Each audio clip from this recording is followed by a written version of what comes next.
Welcome to Stories Junction. Let's begin today's story. My name's Ethan, and for the past 12 years, I thought I had a marriage that could weather anything. I'm a long-haul truck driver, one of those guys you spot barreling down the interstate, hauling everything from frozen beef to flat-screen TVs. It's a grueling gig, not for the faint of heart, but it keeps the lights on. For years, I told myself I was grinding it out for something worth it. My wife, Lauren, and I had carved out a life together in a modest house just outside Boise, Idaho. We had a deal, a partnership, or so I believed. I loved her deeply, and I was sure she felt the same. Early on, we decided kids weren't for us. Neither of us had that itch, and we were content with our little world, our own pace. I'd work the long shifts, crisscrossing the country, while she kept things running at home. That was our system. Trucking's no picnic. You're always rolling, battling tight deadlines, endless highways, and nights so long they blur into the next day. I planned to be home by Friday, but then a last-minute load would pop up, say, delivering lumber to Denver, and I'd be delayed another day or two. It's the nature of the beast. Still, no matter how bone-tired I was, I always made it back when I could. To me, marriage wasn't just about cashing checks and covering the mortgage. It was about showing up, being there with Lauren, even if all I could manage was collapsing on the couch beside her. I thought that's what a solid marriage looked like, and for a long time, I figured we were in sync. Turns out, I was dead wrong. I could still pinpoint when I first noticed the cracks. Lauren and I had been hitched for 8 years by then, and up until that point, things felt steady. We weren't some fiery, love-struck pair out of a movie, but we had a groove. After a haul, I'd roll in, and she'd meet me at the door with a quick hug, maybe a peck on the cheek, and a smile that said she was glad I was back. But then, something shifted. It started small. She stopped being the one to spark anything between us. Before, she'd tease me with a playful nudge or curl up next to me during a late-night rerun. Now, nothing. If I didn't reach for her, we didn't touch. I chalked it up to exhaustion at first. Life wears you down, right? But it wasn't a phase. It settled in like a new routine. Even when I tried, her response felt mechanical, like she was checking a box instead of wanting me there. Then came the phone. On the road, we used to keep a steady stream of texts going, little check-ins like how's the drive, or saw a deer on I-84. But that dried up too. Her replies got curt, fine, or yup, and sometimes I'd wait half a day for even that. If I didn't prod, she wouldn't ask about my route or what I'd seen out there. It was like she checked out. I kept telling myself it was normal that long relationships settle into quiet patches. But the truth crept in. I was the only one still trying. I called to say hi, suggest a dinner out when I got back, anything to keep us connected. If I didn't, we'd just drift in the same house, two strangers sharing a roof instead of a life. I hoped it'd turn around, but months stretched into years, and the gap widened. I started feeling lonelier with her than I ever did in a truck stop at 3 a.m. One night, it all came crashing down. I just finished a brutal run. Thought I'd be home by dusk, but a last-minute load to Spokane tacked on 2 extra days. By the time I pulled into our driveway, I was running on fumes. All I wanted was a hot shower, some leftovers, and my bed. I didn't text Lauren I was back. She was used to my schedule's chaos. Stepping inside, the house was still, save for a low murmur from the back deck. Lauren was out there. Phone pressed her ear. Could have been her cousin or a friend, I figured. I kicked off my boots, grabbed a glass, and filled it with water, gulping it down to soothe my parched throat. Her voice was just background noise, until it wasn't. As I shuffled toward our room, the deck just steps away, her words cut through. I can't stand him anymore. I don't even know why I'm still here. I froze, water glass halfway to my mouth, my brain scrambling to process it. Was she talking about me? No, couldn't be. Then she sighed, and after a muffled reply from the other end, she said, "He's too easy to keep around. Leaving would be a hassle. I haven't loved him in years." My chest tightened like someone had parked a semi on it. 12 years. I'd poured everything into us. Sleepless nights, aching miles, all to build something solid. And to her, I was just convenient, a chore she couldn't be bothered to ditch. I stumbled into the bedroom, sank onto the bed, and stared at the floor, hands limp on my knees. Had she been faking it all this time? When did it fall apart? I'd been blind, or she'd been one hell of an actress. I don't know how long I sat on that bed, staring at the worn carpet like it held some answer. Could have been 10 minutes, could have been an hour. Time didn't register. Lauren's words looped in my head. I can't stand him. I haven't loved him in years.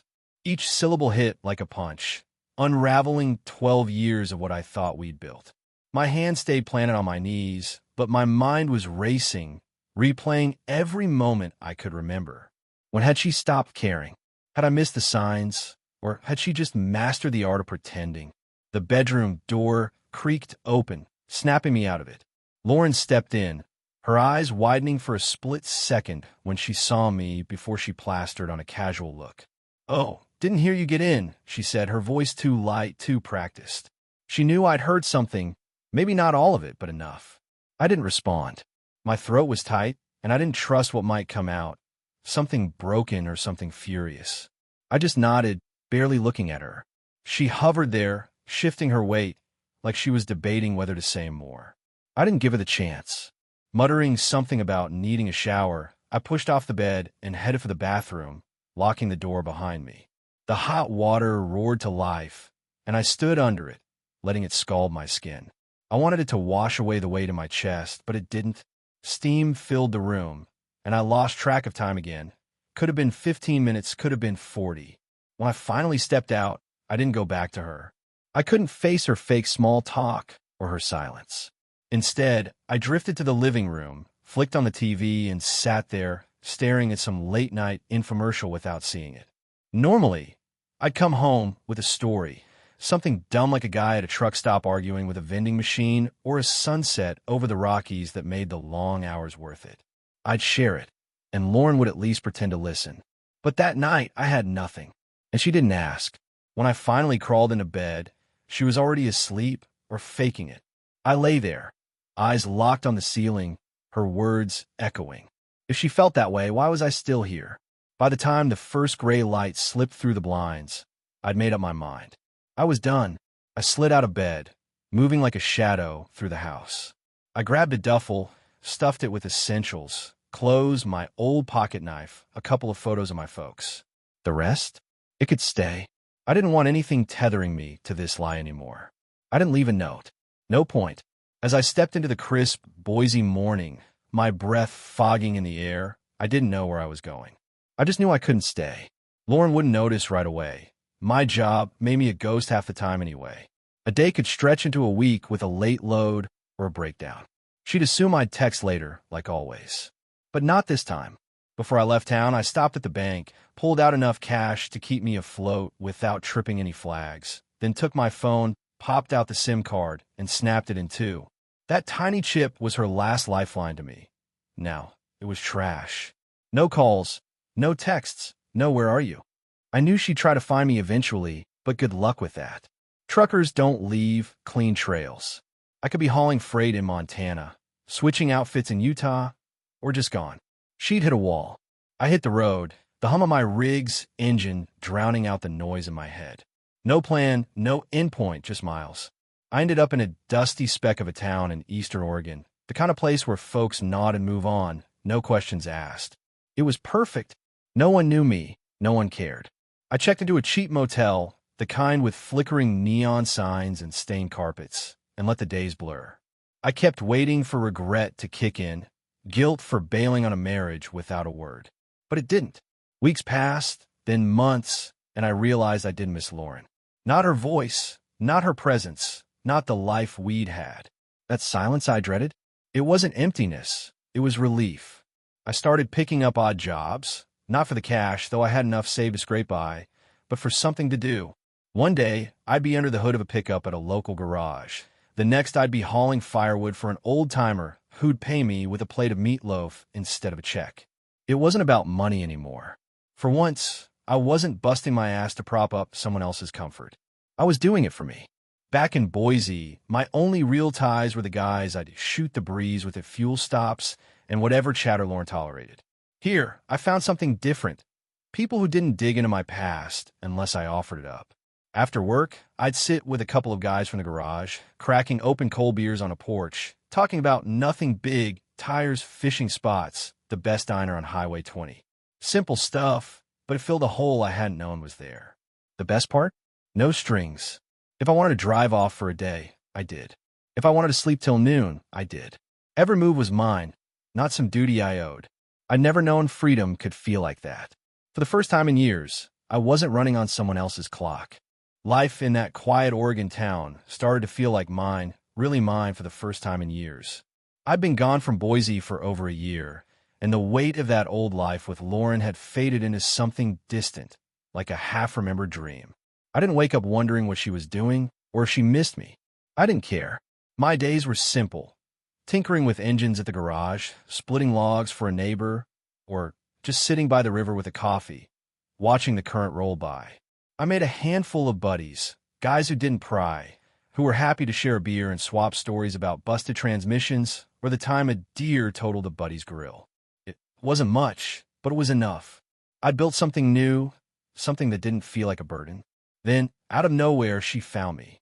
It was a Tuesday afternoon, the kind of day where the air smells like pine and the sun hangs lazy in the sky. I was wiping grease off my hands after swapping a fan belt when my phone buzzed, a cheap burner I'd picked up to stay reachable for work. The number wasn't familiar, but I answered anyway, habit from years of coordinating pickups. Hello. A pause, then her voice hit me like a tire ironed to the gut. Ethan, it's me. Lauren. My stomach knotted up, and for a second, I couldn't speak. What do you say to someone you'd erase from your life? She didn't wait for me to figure it out. Her words came fast, shaky, like she'd been practicing them. I didn't mean what I said that night. I was upset, venting. I was frustrated, and I didn't know how to tell you. I still love you, Ethan. I stood there, rag dangling from my hand, staring at the cracked pavement outside the garage. A year of replaying her voice. I can't stand him. I haven't loved him in years. And now this? I didn't buy it. She hadn't been venting. She'd been honest. She just never thought I'd overhear. I stayed quiet, letting her ramble. She went on about how she'd been lost without me, how she'd realized her mistake. I never wanted you to leave, she said, her tone dipping into something desperate. I almost laughed. She hadn't wanted me to leave because I'd made her life easy, bills paid, house warm, no heavy lifting on her end. Love? That was long gone. I hung up without a word and blocked the number. But she didn't stop. The next day, texts started trickling in from different numbers, long, emotional walls of words. Apologies piled up. I'm so sorry, I was stupid. I didn't mean it. Promises followed. We can fix this, I'll change, I'll be better. Then the guilt trips. You hurt me by disappearing like that. You didn't even give me a chance to explain. The house was empty without me, she said. She couldn't sleep. She'd made a terrible mistake. I read them all, jaw tight, but didn't reply. It wasn't regret driving her. It was panic. She wasn't sorry for what she'd felt. She was sorry she'd lost her safety net. For years, I'd been the reliable one, the guy who'd always come back no matter how little she gave. While I walked away, she didn't chase me out of love. She chased me because the cushion was gone. She kept at it for weeks, calls, texts, even a letter that somehow found my P.O. box. I don't know how she tracked me down. Maybe she'd leaned on old trucking contacts, the ones who knew I'd bounced around the Northwest. Maybe she'd hired someone. Didn't matter. I ignored it all until the noise got too loud to tune out. Finally, I picked up on her calls. Her voice was softer this time, pleading. Ethan, please just talk to me. I let the silence hang, then said, I'll come back. But not for you. I'm coming to end it for good. She went quiet. First time in all her begging, she didn't have a comeback. I didn't care what she thought. I hung up, already planning the trip. Divorce papers would close the book, clean and final. Looking back, I never pictured myself as the guy who'd vanish without a trace. When I left Boise, I didn't set out to disappear forever. Part of me wanted Lauren to feel the sting, to wake up one day and realize I wasn't just some fixture she could take for granted, like a couch you don't notice till it's gone. But the longer I stayed away, the clearer it got. I didn't miss her. Not a bit. If I didn't miss her, why go back to that half-life? The signs had been there for years, staring me in the face. The way she'd stop texting when I was on the road, the way she'd only lean into me if I made the first move. I called a slump, something every couple rides out. But it wasn't. I was convenient, kept the fridge stocked, the roof overhead. Love? That had died way before I caught her on that deck, and I'd been too stubborn or too naive to see it. Driving back to Boise a few weeks later, papers in the glove box, I felt lighter than I had in years. The road stretched out, same as always, but it didn't feel like a grind anymore. I wasn't hauling someone else's weight. Whatever Lauren said when I got there, tears, excuses, more guilt, I'd sign the dotted line and walk away for good. She'd had her easy life. Now she'd figure out the rest. As the miles ticked by, I rolled the window down, let the cold air hit my face, and turned up the radio. For once, the road wasn't just a job. It was mine. The drive back to Boise felt different.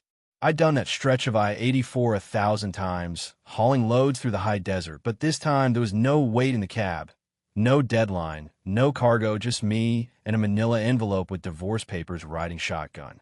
The radio crackled with some old country tune, and I let the wind whip through the open window, cooling the sweat on my neck. It was late spring, the sagebrush blooming yellow along the highway, and I wasn't dreading what waited at the end of the road. For once, I wasn't running toward Lauren or away from her. I was closing a door. After a year in Oregon, building a life that didn't revolve around her indifference, I was ready to make it official. She'd begged me to talk, to come back, but this wasn't about reconciliation. This was about freedom. I pulled into town just after noon, the familiar streets looking smaller somehow, like they'd shrunk while I was gone. Our house, her house now, sat unchanged. Same faded blue siding, same overgrown juniper by the mailbox. I parked the truck, grabbed the envelope, and stepped out, boots crunching on the gravel drive. The front door opened before I could knock. Lauren stood there, hair pulled back, eyes red-rimmed like she'd been crying or hadn't slept. Maybe both. "Ethan," she said, voice soft like she was testing the waters. I didn't say anything, just held up the papers. Her face crumpled, but she stepped aside to let me in. The living room smelled like stale coffee and regret. I didn't sit.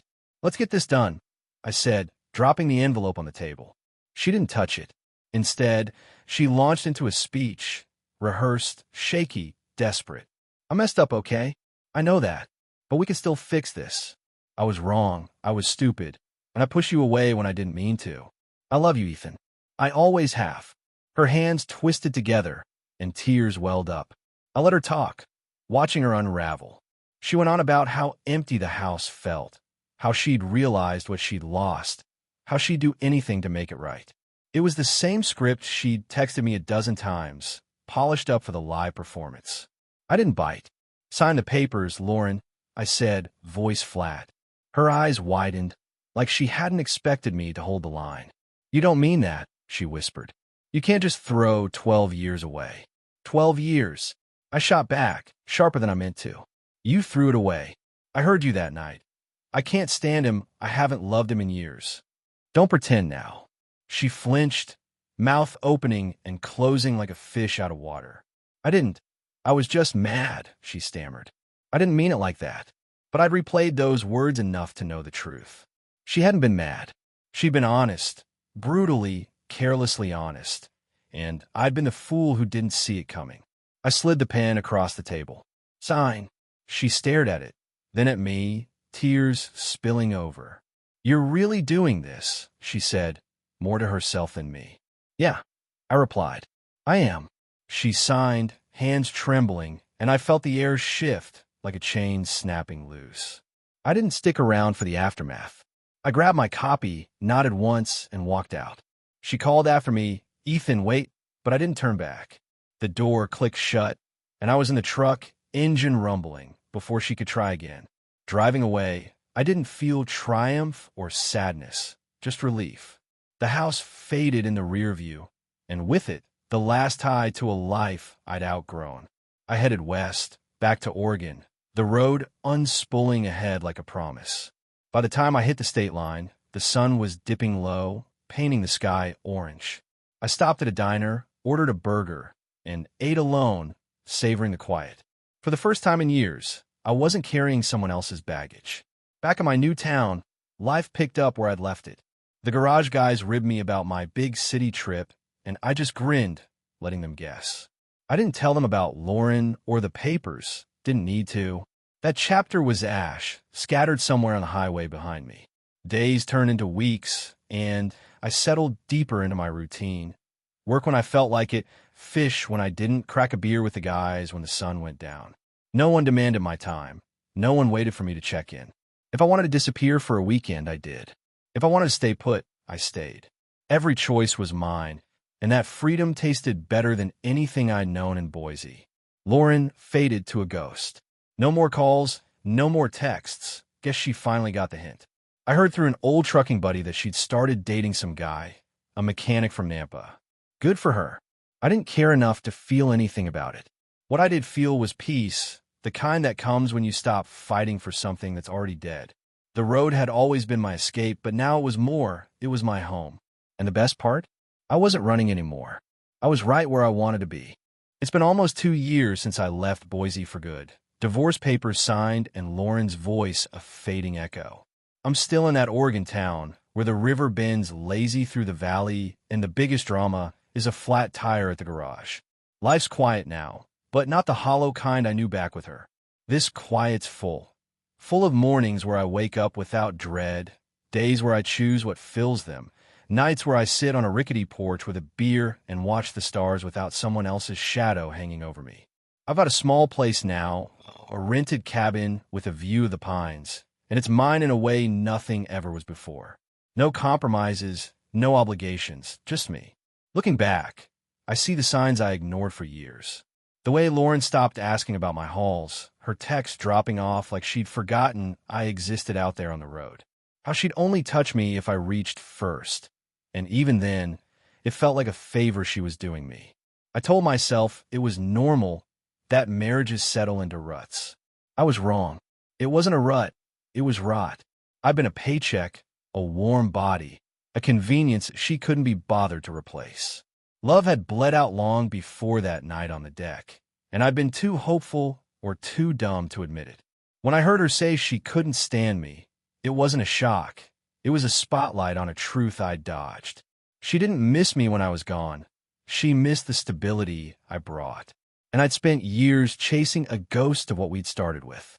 If there's one thing I've learned, it's that convenience isn't love. Being tolerated isn't being wanted. If someone's only with you because leaving's too hard, they're not your partner. They're a tenant in your life, paying rent with the bare minimum. I begged for effort without saying it out loud. Every text I sent, every time I dragged myself home, exhausted just to be there. But you shouldn't have to beg. If they cared, you wouldn't be fighting for scraps of their attention. Walking away showed me that. The second I cut the cord, I found a piece I didn't know I'd been missing. It's not about revenge or proving a point. It's about knowing your worth. If you feel unwanted, you probably are. If you're wondering if they still love you, you've already got your answer. Another lesson: don't argue, don't explain, just go. I didn't confront Lauren that night, didn't scream or demand answers. What would have changed? She'd have lied, spun excuses, or worse, doubled down. I left silent, and it was the loudest thing I could have done. She felt it when I was gone, not when I was pleading. And trust me, once you walk, you'll see how much you were carrying, how much you let slide because you wanted to believe in the version of them you fell for. That version's usually long gone, and clinging to it just keeps you stuck. I ignored the warnings for too long, betting on a past that didn't exist anymore. When I finally accepted it, the hurt stung, but set me free. Now, I live on my terms.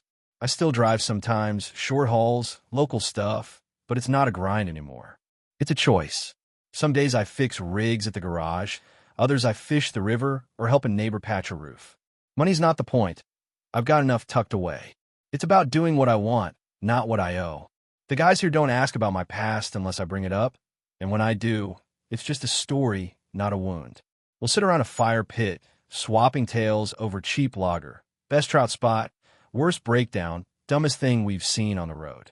It's simple, but it's real. No one's counting on me to hold their world together, and I'm not bending over backwards to try. If I hit the road for a weekend, no one's waiting for a call. If I stay in, no one's guilting me out of it. That's freedom, not just from her, but from the me I used to be. So, I've got a question for you. If you were me, what would you have done? Stayed and hashed it out with her, hoping she'd change? Given her one more shot to prove it wasn't all a lie? Or walked away like I did? No note, no backward glance? I don't regret my choice. Disappearing was messy, but it was mine. Maybe you'd have fought harder, or maybe you'd have seen the end sooner. I don't know your story, but if it's anything like mine, I hope you find your way out too. Someone out there might need to hear this. How letting go can feel like coming up for air. If it hits home, pass it on. Tell me what you think. Would you have stayed, or would you have hit the road?